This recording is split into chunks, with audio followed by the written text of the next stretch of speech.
Patuloy pa rin ang paghahatid ng tulong ng pamahalaan sa mga nasalanta ng bagyong Basha. Sa katunayan, sa Iligan City, naghatid ng iba't ibang assistance ang Office of Civil Defense sa mga apektadong pamilya. Si Lou Antonio ng Philippine Information Agency sa sentro ng balita.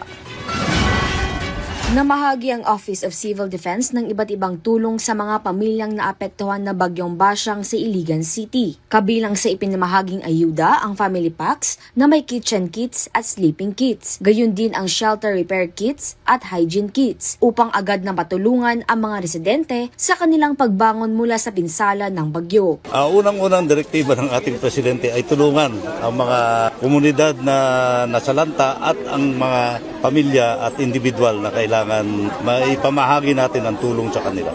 Yun ang unang-unang direktiba niya. At pangalawa ay maayos yung mga nasirang mga infrastruktura. Ito yung pagtutulungan ng national, represented by our administrators sa Office of Civil Defense. At the same time, Director General ng National Disaster Risk Reduction and Management Council. Then naapod ang atong local government, si Mayor Frederick Xiao. So, it's a very solid support coming from the government. At ito ang mandato sa amin.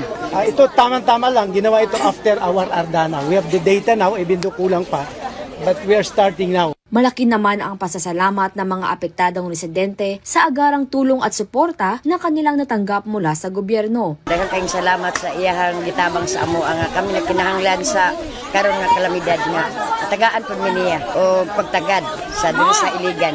Samantala, nakatakdang makatanggap ang iba pang apektadong residente ng relief assistance mula sa OCD sa mga susunod na araw. Plano rin ng OCD kasama ang iba't ibang ahensya ng pamahalaan na gumawa ng Comprehensive Rehabilitation and Recovery Plan para sa pagbangon ng Iligan City. Mula rito sa Iligan City, para sa Integrated State Media, Lou Antonio ng Philippine Information Agency Iligan City and Lanao del Norte.